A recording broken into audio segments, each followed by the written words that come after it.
What's up, guys? Coach Vassar, thank you for joining me with OTF Audio Daily Beats. As always, if you're new, thank you for tuning in. Hopefully this video provides you a valuable knowledge and prep so you could be successful with your workouts. We're breaking down March 17th, which is a specialty workout known as Luck of the Draw. Now, this is a workout that has been performed in the past under this name, but because it's a specialty workout, it is different than what we've seen in the past. This is a new iteration of it. I have not seen this style of Luck of the Draw in the past 5 years that I've been coaching. So if it's outside of that, cool. But what we're gonna see today, talk about the 2G, talk about the 3G, and then kind of go from there. So as far as key concepts today, get ready to test your luck in today's workout, Luck of the Draw. From mystery cards determining your floor blocks to powerful push efforts on the treads, today's workout is tough. Are you feeling lucky? For the rower, treads, 3 blocks. You set your push at the top of each block. Can you keep your push as it gets shorter through the block? The rower is a play only if your luck leads there. On the floor, you have a mystery card that's drawn before each block to determine your parts of the block. You'll either get burpees, core, or the rower. It's all about luck of the draw. As far as setup goes, all you need is dumbbells.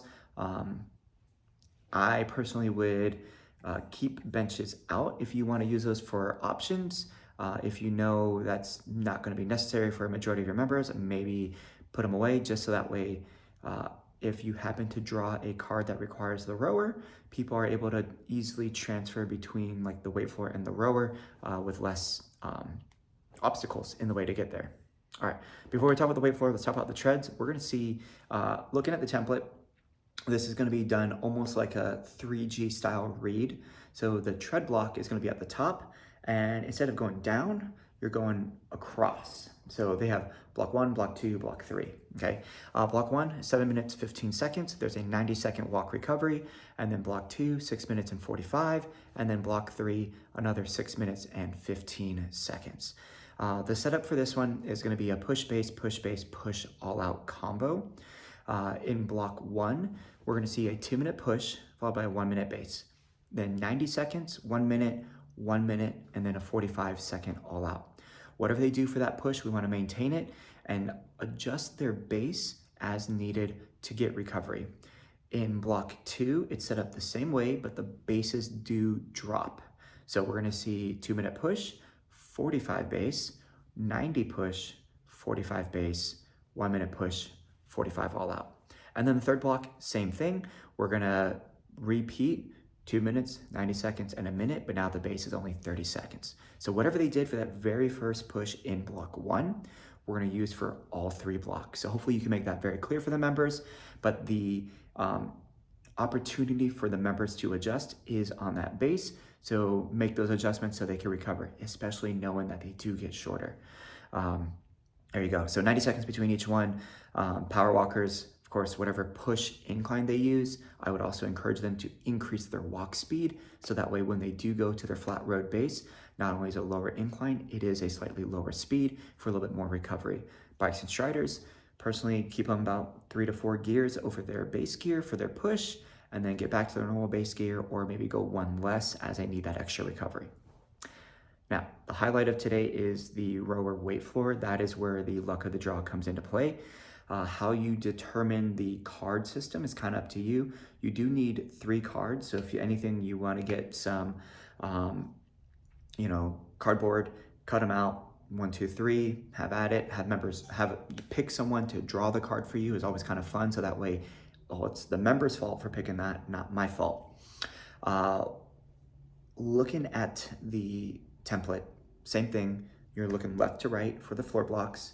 These are timed up with the treads. So block 1, 7 minutes and 15 seconds, 90 seconds to choose the new card, and then also set up the movement, and then also launch the treads. And then same thing for block 3 for 6 minutes and 15 seconds. Now, within the single block, there's going to be 2 exercises, and then a third one will be dependent on the card. So in block 1, we're going to see alternating single arm neutral grip thruster with rotation. So for that one, they will have 2 dumbbells, but they'll drop, drive, rotate on one side, and then drop, drive, rotate on the other side. That's gonna then follow up with a high plank alternating low row, okay?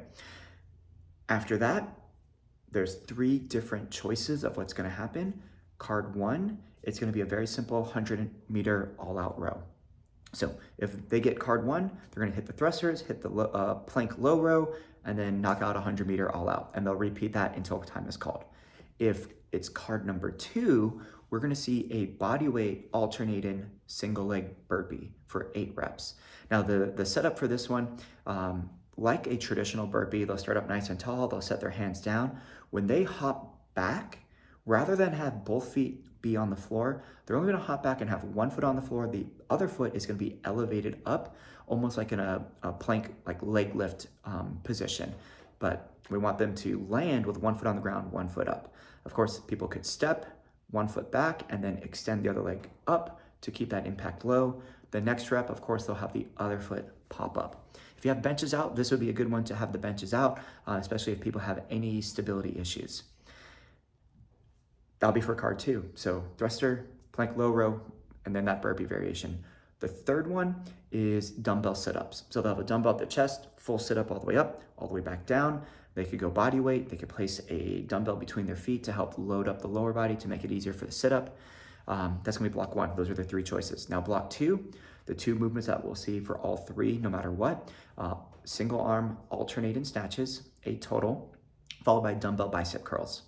And then card 1 will be dumbbell burpees with the full burpee. So with dumbbells, they'll set it down, they'll do a push-up, they'll stand up nice and tall. Luckily, no jump because they have that weight. If it's card number 2, it's another 100-meter all-out row.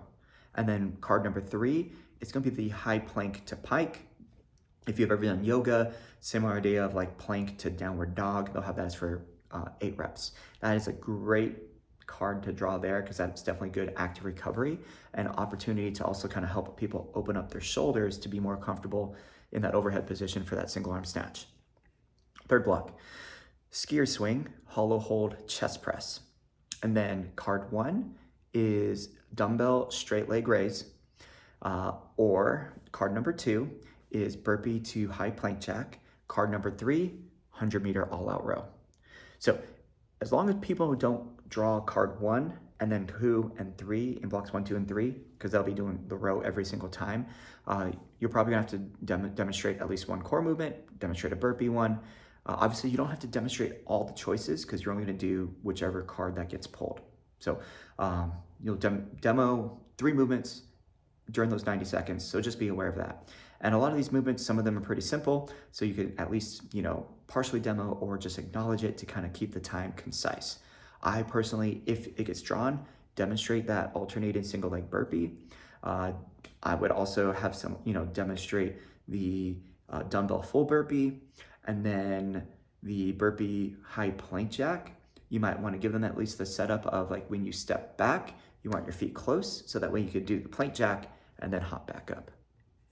And that's the 2G. Now 3G, we're gonna see on the treads, 3 blocks, same idea. They'll start the push that they'll maintain for the rest of the blocks. And then in the rower block is 1 long one, and the weight floor, there's only 2 cards, luckily. You still get 90 seconds of recovery between each block. So when we look at the treads, we'll have a 1-minute push, 1-minute base, 45 push, 1-minute base, 30-second all out for block 1. 90 seconds to recover, repeat, hold that same 1-minute push, but now the base is 45 seconds. And then the final block, base will be 30 seconds. Now for the rower, it's gonna be rack and rest. They're gonna do a 1-minute all-out row, use the stored program, and then we wanna be able to match or beat it 2 more times. So they'll have a total of 3 attempts of that 1-minute all-out row. When they're done, they'll get off the rower and they have a med ball alternating halo, reverse lunge, and then the other direction, the other leg reverse lunge, 10 reps. They'll repeat that again with 45 seconds, 3 times, and then 30 seconds, 3 times. So they'll do that med ball exercise only 3 times total. So once they've done the all out 3 times, hit the med ball, next all out 3 times, med ball, final all out 3 times, med ball. Then they hit their bonus, which is just row until the finisher. Now for the weight floor, the nice thing about this one is there's only one static movement between the two choices in each circuit. So block 1, you have the single arm alternating neutral grip thruster with rotation. And then in block 2, you have the single arm alternating snatch. And then block 3, dumbbell skier swings, okay? Now in block 1, the mystery card 1 is dumbbell sit-ups. Mystery card 2 is the burpee, single leg burpee. Block 2, we're gonna see the full burpee with dumbbells or the high plank to pike. And then in block 3, dumbbell straight leg raise, and then the burpee to high plank jack. So essentially, you know, they're losing the choice of the rower since it's a 3G, and then they are losing one of the movements from the 3 movement circuit that they would be completing. Finisher is gonna be a skier swing for the final 30 seconds. There you go. Hopefully people are wearing their green. If not, they're unlucky. Make it engaging by having the members draw the cards, which would make it fun. Because once again, you could jokingly put the blame on them for why everyone gets to do burpees every block. Anyways, any feedback, let me know if you find value in this. Of course, as always, information is in the description to support me. You guys got this? If you got questions, post it in the group me. Otherwise, coach it down.